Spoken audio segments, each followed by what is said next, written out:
बीजक की पहाड़ी का सबसे बड़ा जो चमत्कार माना जाता है वो यह माना जाता है कि यहाँ पे जो ये पूरा चैत्य ग्रह बन रहा है गुंबदाकार, यहाँ पे पहले बड़े खंबे थे, अब तो हटा दिए गए।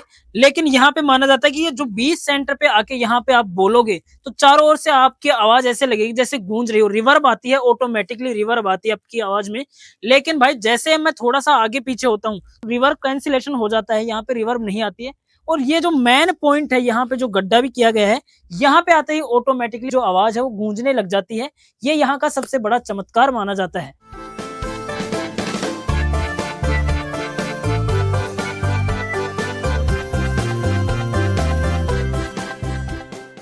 हाँ, तो अब फाइनली हम पहुंच चुके हैं बीजक की पहाड़ी विराटनगर, और आज आपको दिखाने वाले हैं अशोक चक्कर, चैत्य ग्रह, बौद्ध मठ और 27 लकड़ी के खंभों से बना हुआ मंदिर और भाबरू बैराट शिलालेख। काफी सारी चीजें आज आपको दिखाने वाले हैं। तो चलिए चलते हैं बीजक की पहाड़ी की ओर। ये बहुत लंबा रास्ता है, तो यहाँ से करते हैं अपन स्टार्ट। ऊपर है जो समतल मैदान भी बनाए गए हैं, वहां पे बौद्ध भिक्षुओं के लिए मठ भी बनाए गए हैं। वो सारी चीजें आज आपको दिखाने वाले हैं।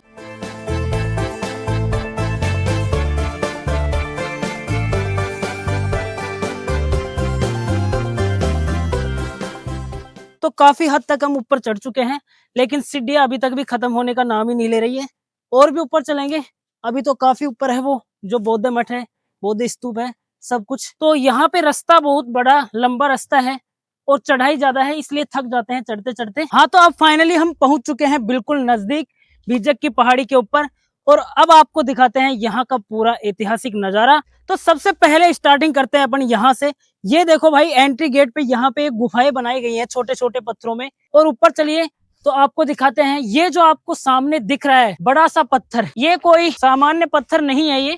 ये है भीमशिला। पूरी यहाँ से और पीछे तक, पूरे पहाड़ के पीछे तक जाओगे तो आप काफी हद तक ये बड़ी है, इसे भीमशिला बोला जाता है।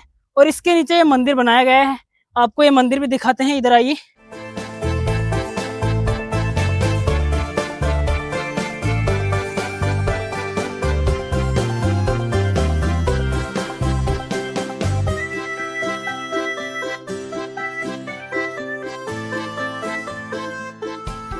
इस पत्थर के अंदर ये मंदिर बनाया गया है।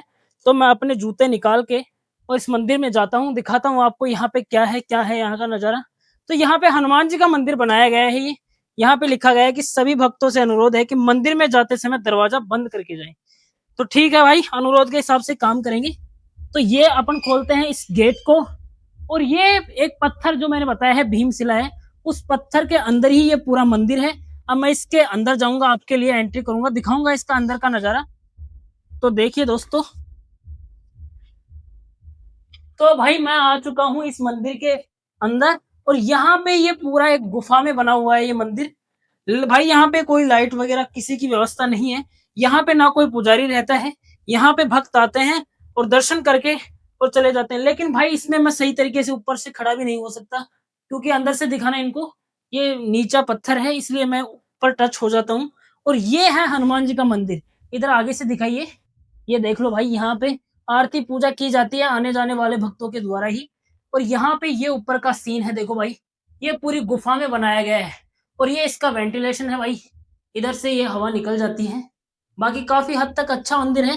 तो सबसे पहले अपन ने भगवान के दर्शन कर लिए, और अब आपको दिखाते हैं यहाँ का नजारा, पूरी ऐतिहासिक चीजें, क्योंकि अब आ चुके अपन अपने फाइनल डेस्टिनेशन पे। ये है भीमशिला का जो पीछे का छोर, और अगला जो भाग है वो आपको दिखाते हैं इस साइड से। तो ये इतनी लंबी भीमशिला है भाई, ये देखो, मैं टच करके भी दिखाता हूँ आपको। ये है भीमशिला, और आगे का छोर ये है, और इसके नीचे अब ये देखो ये मंदिर है। अब आप इससे अंदाजा लगा सकते हो कि ये कैसे बनाया गया होगा इसके नीचे ये मंदिर। तो भाई ये मंदिर मेरे हिसाब से बाद में बनाया गया होगा इसके नीचे। यहाँ पे दोस्तों घूमने आए तो सबसे अच्छी बात है, क्योंकि सुकून देने वाली जगह है। ये थोड़ा ऊपर है, बस ये ही यहाँ पे प्रॉब्लम है, बाकी काफी शानदार नजारा है। ये देखो नीचे का नजारा, हरियाली, हरी भरी हरियाली यहाँ पे नजर आती है। और यहाँ से पूरा शहर दिखता है, विराटनगर का जो पूरा एरिया है वो यहाँ से आप देख सकते हो अच्छी तरीके से, क्योंकि भाई ये ही है सबसे ऊपर जो चोटी पे है बीजक की पहाड़ी। विराटनगर का सबसे ऊंचा डूंगर जो माना जाता है, पर्वत माना जाता है, वो बीजक की पहाड़ी को ही माना जाता है। और ऐसे ही बात करते करते अपन पहुंच चुके हैं मेन एंट्री गेट पे भाई।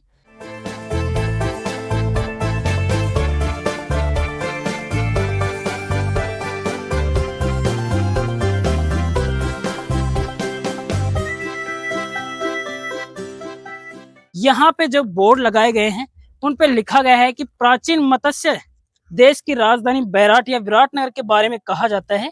इसकी स्थापना विराट राजा के द्वारा की गई थी, जिसके राज्य में पांडवों ने अपना अज्ञातवास 13 वर्ष बिताया था। यहाँ पे पांडवों ने अपना 13 वर्ष, पांडवों को जो 13 वर्ष का अज्ञातवास मिला था, तो 13वां अंतिम वर्ष उन्होंने यहाँ पे बिताया था।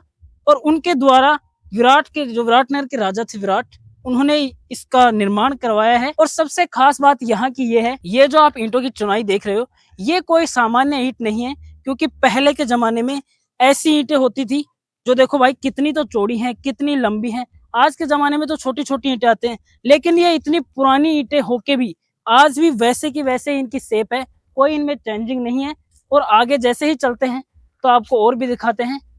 यहाँ पे अब बात करें इन सीढ़ियों की, ये पत्थर की सीढ़ियां बनाई गई हैं। और ये जो बताया जाता है कि यहाँ पे बौद्ध भिक्षु होते थे, जो बौद्ध धर्म की पूजा अर्चना करते थे, बौद्ध धर्म का ध्यान करते थे, वो यहाँ पे बौद्ध भिक्षु बैठ के, ये जो चौबारे बने हुए हैं इनके ऊपर पहले होल बना हुआ करता था, लेकिन उसको अब हटा दिया गया, या वो फिर किसी भी तरीके से वो खत्म हो चुकी है, वो बात पहले वाली नहीं है यहाँ पे पूरी जगह।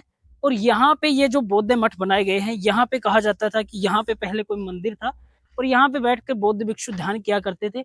लेकिन यहाँ का सबसे मेन चीज जो बताई जाती है वो आपको दिखाते हैं। तो ये जो यहाँ पे गलियारे बनाए गए हैं, ये इनका पूरा चौक, राउंड चौक रहता था। और मेन जो मंदिर रहता था यहाँ पे, बौद्ध मठ जिसको बोलते हैं, इनको चैत्य ग्रह बोलते हैं, तो मैन मठ यहाँ पे रहा करता था। लेकिन भाई जो पहले यहाँ पे चीज थी, इसके ऊपर जो बनाई गई थी छत टाइप में, वो अब नहीं रही है। लेकिन अपन बात करें कि यहाँ पे ऐसा कहा जाता है कि इस मैन पॉइंट पे जब आओगे, ये जो रास्ता आ रहा है यहाँ से सीधा, तो वहां पे आपको ऐसा लगेगा जैसे अपन नॉर्मल बोल रहे हैं। लेकिन जैसे ही आप यहाँ पे थोड़ा सा पीछे आओगे मैन पॉइंट पे, यहाँ पे देखो एक गड्ढा भी हो रहा है, तो यहाँ पे आते ही आपको ऐसा लगता है कि आपकी वॉइस रिवर्ब हो रही है, यानी चारों तरफ से गूंज रही है। तो इससे अंदाजा लगाया जा सकता है मैं यहाँ से बोल रहा हूँ, और अब जैसे ही मैं यहाँ से बोलूंगा इस मैन पॉइंट पे, तो आपको मेरी आवाज गूंज रही होगी चारों ओर से। ये यहाँ का रहस्य बताया जाता है। अब आगे चलते हैं और भी ऊपर दिखाते हैं आप। तो भाई ये छोटे छोटे देखो, आप जो देख रहे हैं, ये पहले पूरे बरामदे या कमरे हुआ करते थे, लेकिन अब पूरी तरीके से नष्ट हो चुके हैं। यहाँ पे यहाँ की कोई देख रेख नहीं है, लेकिन ये भारत सरकार द्वारा संरक्षित है कि यहाँ पे कोई तोड़फोड़ नहीं कर सकता है। लेकिन अब ये पूरी तरीके से नष्ट हो चुके हैं। और ये जो छोटे छोटे ये आप गलियारे देख रहे हो जिनमें मैं चल रहा हूँ, ये गलियारे थे। और ये छोटे छोटे भाई यहाँ पे चौबारे चबूतरे थे, यहाँ पे जो बौद्ध भिक्षु हुआ करते थे वो बैठ के यहाँ पे ध्यान किया करते थे। और वो मैन मंडप रहता था उनका, जो मैंने आपको चैत्य ग्रह दिखाया था, वो उनका मैन मंडप रहता था। गुंबदाकार था पहले वो, लेकिन अब पूरी तरीके से नष्ट हो गया। अब भाई अपन चलते हैं, इस साइड से रास्ता है ऊपर का, जो मेन टारगेट अपना था भाई, वहां पे चलते हैं। और यहाँ पे देखो ये काफी सुकून देने वाली जगह है घूमने के लिए, तो ये काफी अच्छी है। पूरी चारों ओर से भाई हरियाली है और खुला वातावरण है यहाँ का, कोई दिक्कत नहीं है। अब ये देखो भाई, ये बड़े बड़े पत्थर, और इनके नीचे से ये रास्ता जा रहा है, आपको दिखाते हैं। और ये इनकी चिनाई जो पत्थरों की गई है भाई, पहले कोई सीमेंट चूने का यूज नहीं हुआ करता था, क्योंकि भाई ये होते थे जिनको बोलते हैं भाई, ये सैंड बॉक्स टेक्निक मान लो आप, पहले की बात करें अपन, क्योंकि ये पत्थरों के ढांचों में फंसा कर और फिर जोड़ा जाता था, तो वो सीढ़ियां इनमें यूज किया गया है, वही पत्थर है, ये पहाड़ी पत्थर है। लेकिन ये अब आते हैं तो ऊपर चलते हैं, तो धीरे धीरे आपको दिखाते हैं। ये यहाँ के बड़े बड़े जो सिलाओं जैसे भाई पत्थर है, ये आपको विराटनगर में ही देखने के लिए मिलेंगे, ऐसे पत्थर जिनमें ढांचे नुमा संरचना बनाई गई है। और कहीं भी चले जाओ आप, आपको ये पत्थर नहीं मिलेंगे। अब भाई एक और चबूतरा आ गया फाइनली। तो यहाँ पे ऐसा अनुमान लगाया जाता था कि यहाँ पे धार्मिक चीजें सबसे ज्यादा हुआ करती थी। अब और ऊपर चलते हैं, देखते हैं क्या है भाई। तो फाइनली मैं आ चुका हूँ, जो मेरे को दिखाना था आपको, मेन जो टारगेट था भाई, ये यहाँ पे आ गए हैं। अब यहाँ का नजारा कुछ अलग ही है भाई, ये देखो। अब आप अंदाजा लगा सकते हो कि इतनी वहां से भाई, वो जो आपको दिख रहा है, देखिए आप कैमरे में, वो इतना नीचे से अपन इतना ऊपर आए, इतनी ऊपर पहले यहाँ पे जो बौद्ध भिक्षु हुआ करते थे वो ध्यान किया करते थे। और महाभारत कालीन में इतनी इतनी ऊंची जगह अपने स्थान रहा करते थे राजा महाराजाओं के। अब चलते हैं भाई। अब देखो भाई, यहाँ पे ये है सबसे पहली चीज, इसकी बात करें तो इसको जूम करके दिखाना, इसकी किस तरीके से भाई नक्काशी की गई है। इस पत्थर को देखो, ये ईंटों की कटाई भी नहीं की गई है, ये बैठने के लिए बनाई गई है। लेकिन ये लाल रंग की मिट्टी तो नहीं बोल सकते किसको, क्योंकि भाई मिट्टी होती तब तो अब तक तो ये नष्ट हो जाती पूरी तरीके से, पानी की वजह से या और किसी वजह से। लेकिन ये अभी भी ऐसे कैसे सेट है, पूरा तरीके से, जैसे इसको जचाया गया हो संरक्षित तरीके से। और ये छोटे-छोटे, अब इनकी बात करें, ये जो छोटे-छोटे गुंबद थे यहाँ पे पहले, इनसे आप अंदाज़ा लगा सकते हो, ये जो गुंबद आकार की ये छोटे-छोटे, अब इनकी देखो भाई, चौड़ाई देखो इनकी आप, ये छोटे-छोटे पहले गुंबद थे और इनमें ही दान किया करते थे यहाँ पे बौद्ध भिक्षु। और ये भाई यहाँ पे बड़े-बड़े पत्थर जो आप देख रहे हो, इनकी नक्काशी देखो, और इन यहाँ का जो चारों ओर का वातावरण का नज़ारा है, काफ़ी हद तक अच्छा है। और ये यहाँ की विराटनगर की जो ऊँची पहाड़ी पे है, सबसे ऊँची पहाड़ी है, इसको ही बोला जाता है भाई बीजक की पहाड़ी, बीजक की डूंगरी। और भाई जो अशोक के शिलालेख और भाब्रू शिलालेख की अपन बात कर रहे थे कि वो ब्राह्मी लिपि में उत्तीर्ण हुए हैं, उनको भाई यहाँ से ले जाके और कोलकाता संग्रहालय में शिफ्ट कर दिया गया है, क्योंकि यहाँ पे जो काफ़ी हद तक जो महाभारत कालीन चीज़ें थी, वो पूरी तरीके से धीरे-धीरे नष्ट हो चुकी हैं। तो इसलिए उनको शिफ्ट कर दिया गया है कि ताकि उनको आने वाले समय में देखा जा सके कि यहाँ पे ऐसी-ऐसी महाभारत कालीन चीज़ें थी। आज भी वहाँ पे ये सभी चीज़ें दर्शाई गई हैं। और भाई ये देखो, सबसे मेन चीज़ देखो, इनके जो डिज़ाइन किए गए हैं इन पत्थरों में, ये देखो भाई ईंटों में ये डिज़ाइन बनाई गई है। ये पहले छेनी हथौड़ों से बनाई जाती थी, लेकिन आज के ज़माने में तो सब कुछ चेंज हो गया है। तो ये यहाँ का इतिहास अभी भी कुछ हद तक देखने को मिलता है। बाकी ये धीरे-धीरे, क्योंकि भाई यहाँ पे कोई व्यवस्था सुरक्षित तरीके से नहीं की गई है, इसलिए यहाँ का जो महाभारतकालीन इतिहास वो पूरी तरीके से धीरे-धीरे नष्ट होता जाता है। क्यों भाई, ये देखो खंडर पड़े हैं पूरी तरीके से।